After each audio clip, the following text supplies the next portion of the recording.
Hiya! Thank you for joining me today. Today we're going to do another Ask Me Anything type question. This one came from Amy. Amy's someone who I know from TV Chicks, so we're on that website together. And Amy wanted to ask a question about confidence when you're going out. So Amy has been out a couple of times. I know that we've actually been at the same venue together and she's seen me. I think I've probably seen her, although I didn't know it was her. And Amy didn't feel, let's say, confident enough to come up and say hello, or was quite nervous on the night. And the question from Amy was about how what can be done to actually reduce nerves, let's say, as you're trying to get more used to going out and being out and about in the community. And I think this is a really interesting question because I always had a kind of assumption, which was that when I had gone out for the first time, that suddenly repeating it would be easy, and you'd be sort of natural and relaxed, and there would be no issues, and everything would be just great.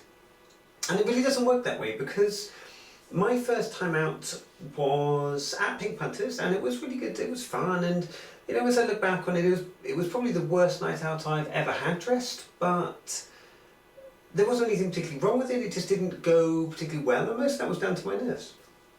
And following on from that, I've been out a couple more times, and most of what I did sort of escalated in the sense that I had to stretch myself a little bit further. So it wasn't very long into my sort of going out type thing. I've been out maybe 4 or 5 times, I guess, to Pink Punters before my first trip out in the day, where I had to do light makeup. I had to go out and drive in the car to a department store, park up, go into House of Fraser, top floor, find the Mac concession stand, and go in and sit there for a makeover. Now, once you've done that, you can pretty much do anything, because there's nothing less fun than taking off all your makeup at a busy sort of House of Fraser type store, and you're exposing your male face to the entire world. It doesn't matter what happens, you're not going to be able to do anything about it. You just have to sort of front that one out. So for me, I think in answering it, Amy, what I would say is that my first maybe difference from yourself is that I had to do, because I'd arranged to meet with people, I had to do more and more and more. So I graduated quite quickly from going out on an evening to going out with a friend and meeting up and having a makeover in public in a busy department store, and then going into town and sitting down and going for some drinks and having a coffee and this kind of stuff during the daytime, all during the summer. So that really did take any kind of fear of going out on a night out away from me. I never had that kind of night out type fear again, because I'd done something that was much more challenging, much more difficult, and that would be my sort of experience. Now, in answering your question, Amy, all I can say is that you really only have to try and do something once. So I'm not the life of the party. I'm not the person that goes in and makes everyone laugh and you know, gets everything going and whips things up and really sort of sparks things off and starts a really, really great conversation. I'm the sort of more snidey one that sneaks in at the side and occasionally sort of stabs someone in the side with a barbed comment or that kind of thing. I'm not the party starter, but I can hang with people and I can have fun and have an enjoyable, nice evening. I like that kind of stuff. It's all good fun. Even to this day, if I see someone that I know who I haven't necessarily spoken to before, I'm still quite hesitant about going up and talking to them. If only because inside, I'm still that, deep down inside, I'm still that person that's venturing out for the first time and and doesn't know if people are going to like you, people are going to respond well to you, for example. And I think it's quite important to give yourself time and to try and take small additional steps. I think that's the only bit of advice I could really give you, is that you don't have to take massive leaps forward. You don't have to throw yourself into things and just throw all caution to the wind. A lot of us don't have the opportunity to do that. We don't have the lifestyles. Our regular life doesn't maybe allow us to do that. We need to be more restrained. We need to be more condensed in how we approach this environment, how we approach this world that we live in. And I think that for some of us, all that's important is to make sure you reach a level and get yourself to that level again as fast as you can. Maybe even the next time you're out, if you don't feel comfortable for a good couple of hours, if the next time you go out it's maybe 90 minutes before you feel comfortable, just chalk that up as a win. It's a small win. You're comfortable a bit quicker. Maybe try and do something that is a little bit outside your comfort zone. Go say hi to someone who you don't know. Come say hi to me, who you do know. Say hi to someone who you maybe just think is really gorgeous, you love their style, and you just think, I'm just going to go to that person and say hi.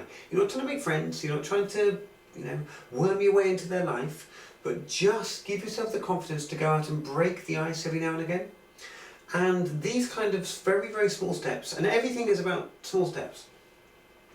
If you've done any kind of management training type stuff, at some point, and it's fairly logical, this is really sort of logical stuff, there's that analogy of you can stand and look up at a mountain and you're looking at a sheer cliff face and you've got no idea how to get from where you are to the top.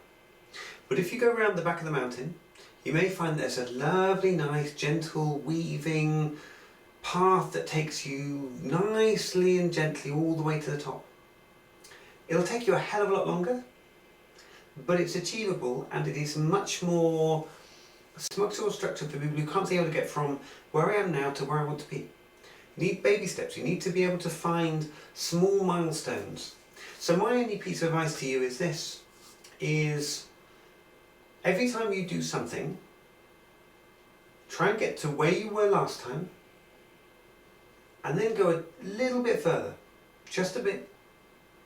You don't have to go from I went out at night time to a trans-friendly venue to I went to a football match.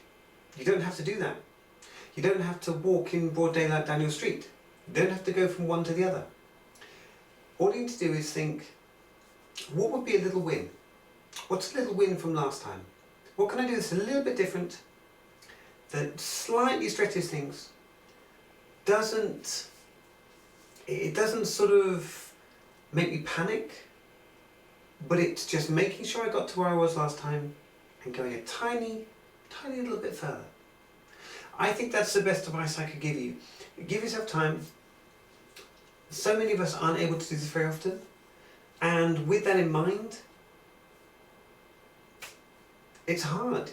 If you don't do things regularly, it's hard to pick them up and be as familiar as you were last time. But it is possible. Just try and remember what was your last win. What's going to be your win this time? What are you going to do? What are you going to try and do? Try and push yourself a bit. But always do a bit more than you did last time. And that really is the only bit of advice I can give you. If you can do that, then the one thing you can guarantee is you may never get to where you want to be. You may run out of time. But you will have always been making progress. And that in itself is the important thing. I can't remember who it was. There was someone who said that the point isn't to compare yourself to others. The point is to compare yourself to who you used to be. And so other people may be more gregarious, they may be more outgoing, they may be far more out and doing stuff in the world than you are. The only place to compare yourself to is with who you were last time, or the time before that. What's your past, What's your future? And what are those steps that you can take to get there? And I would say if you can do that, if you can find a way to do that, you're well on your way to a far, far better approach than simply spying someone else and thinking, oh, I wish I was like them. I really wish I could do what they do. It takes time. I was exactly the same. I can count people who I now know,